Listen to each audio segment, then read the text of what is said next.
Arrow began its run on the CW network on October 10th, 2012. It was the first time the character of Oliver Queen, or the Green Arrow, would be headlining a major adaptation of the character, having been featured less significantly on the show Smallville up to a year prior. However, this show quickly established a distinction from its predecessor by taking a grittier, more grounded, and mature approach to the character, even going so far as to have Oliver killing people as he saw fit, which was unexpected, to say the least. The show seemed to be unashamedly inspired by Christopher Nolan's Dark Knight trilogy, which worked for the atmosphere of the show. But what worked even better was the lead character, the supporting cast, the intrigue, and the overall story of the entire inaugural season. This is the legacy of Arrow. The plot structure of Arrow immediately set itself apart from the status quo in that the story was set up on two fronts. The current story, and a story that is played out over the course of flashbacks set 5 years before current events. This is because the catalyst for the events of the series sees Oliver become shipwrecked and stranded on an island called Lian-Yu 5 years prior. These flashbacks over the next assumed 5 seasons promise to show how Oliver became the Green Arrow, considering that the show foregoes his origin in early episodes in favor of showing him to be a highly functional, competent, capable hero already. He's shown to be one of the smartest characters in the show's world, as there seems to be no contingency or circumstance that he hasn't prepared for. Upon returning to his hometown of Starling City, Oliver wastes no time establishing a name for himself as a vigilante who seeks to purge the city of the scum that ran it for all too long.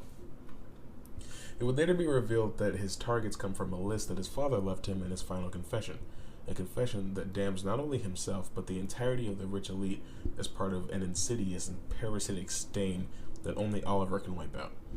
He of course sees the vigilante, or the Hood as he's called in the season, as the only way he can achieve that mission. However, Oliver is still a character of his own and has an interesting story alongside that, as his ex-girlfriend Laurel Lance and her father, Detective Quentin Lance, despise him after learning that Oliver was cheating on Laurel with her sister Sarah, who went missing in the same incident that Oliver did and is presumed dead. In addition, Tommy Merlin, Oliver's oldest friend and son of Oliver's father figure, Malcolm Merlin, starts dating Laurel, causing friction among the characters, but somehow not in a soap opera way, even considering the way I just described it. The flashback scenario is possibly the most interesting in the season, out of any others, because it shows the starkest contrast between the two versions of Oliver. In the flashbacks, Oliver, of course, becomes trapped on the Lian-Yu and ends up under the care of former Chinese General Yafei Gulong, who begins to train him in survival on the island. Along the way, he meets ASIS member Slade Wilson, who trains him in armed combat and helps devise an escape plan. The plan fails, and they end up trapped with Yafei's daughter, Shadow, and are then at the mercy of the antagonist, Edward Fires, and his mercenary group as they uncover a plot to destabilize the Chinese economy.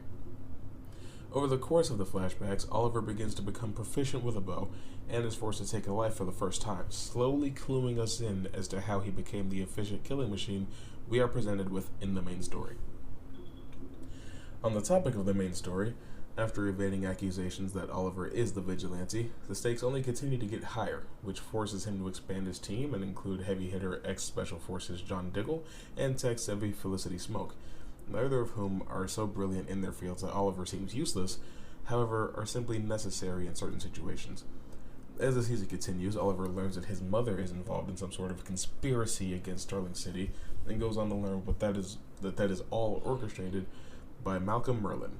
Merlin's wife was murdered by some thug in Starling Ghetto called the Glades, and went through some training of his own to become the Dark Archer, who serves as the primary antagonist in the present day.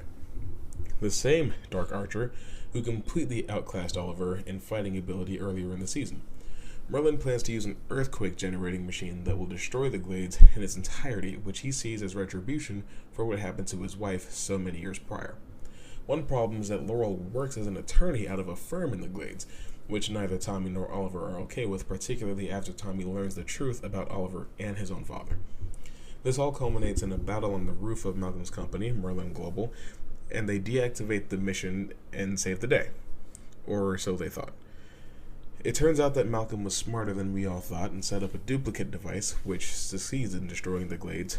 Tommy succeeds in saving Laurel, at the cost of his own life, however. Oliver both fails to save the city, and fails to save his best friend in the same motion. It's such a powerful note to end on a failure so bleak and with a protagonist so fundamentally broken on the inside, the potential with the character in the following season is virtually endless. Heading into the second season, there were a number of questions, primarily regarding how Oliver would handle his failure from earlier. After returning from self-exile, Oliver decided to continue his work under the name The Arrow, and also adopted his no-kill rule, bringing him a little closer to the Green Arrow that we all know from the comics. This season amps every element of the series to a new level immediately, starting with the cast of supporting characters. This is made apparent with the promotion of Roy Harper to a series regular, and the introduction of Sarah Lance, who, as it turns out, is alive and well. This season has two things that were painfully missing from the first season, that being a well-developed cast of interconnected villains with a common mission, including Brother Blood, Isabella Rochev, played by Summer Glau, from Terminator the Sarah Connor Chronicles, and Slade Wilson's final evolution, Deathstroke. The other thing is a main storyline that is intrinsically connected with the storyline from the flashbacks. There's also palpable repercussions for the actions of characters in the previous season. Moira Queen is on trial in the beginning of the season for her involvement in Malcolm's undertaking. Malcolm is in trouble from the League of Assassins for his actions, which connects to Sarah's story in a meaningful way and promises to present Ra's al Ghul at some point in the future. The most interesting aspect of the season is that in the flashback timeline, Oliver and Slade are still brothers in arms for most of the season, which contrasts starkly with the present timeline in which they are mortal enemies. It's interesting because you knew it was inevitable that they would end up at odds, but you can't help but wonder how it all ends up happening. As it would turn out, back on the NU, as Oliver and Shadow continue to train together, they would begin to develop feelings, as did Slade. However, Shadow never reciprocated. They then discovered a freighter called the Amazo and saw it as their way out, only to find that it was the place run by a mad scientist named Anthony Ivo, who had Sarah and was hunting for a serum known as Mirakuru, which is a super soldier serum of sorts. After sustaining a nearly fatal injury, Slade is left clinging to life, with the rest of the team deciding to dose him with the Mirakuru, hoping to save his life.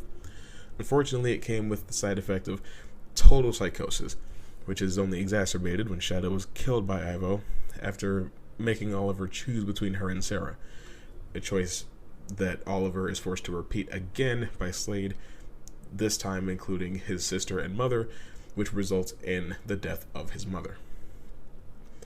In the present, Slade has determined that Oliver is a cursed spirit that only brings death to those around him, including the natives of Starling City. His plan is to derive a replica of the Mirakuru from his own blood and use it to create an army of enhanced soldiers to rule Starling City.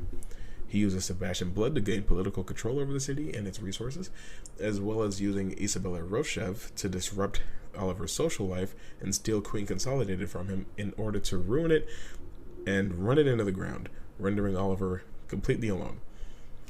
However, in attempts to recreate the serum, the human trials end up including Roy, causing him to have the same set of side effects as Slade, which spills into Oliver's life by virtue of being with Thea, who now owns the Verdant, which is a club Oliver created as a cover-up for his lair.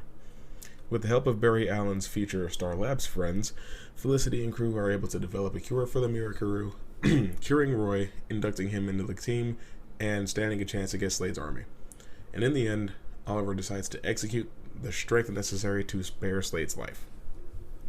In all, Season 2 of Arrow upped the ante from Season 1 in every possible aspect, from character arcs to emotional gravity to a tighter overall narrative.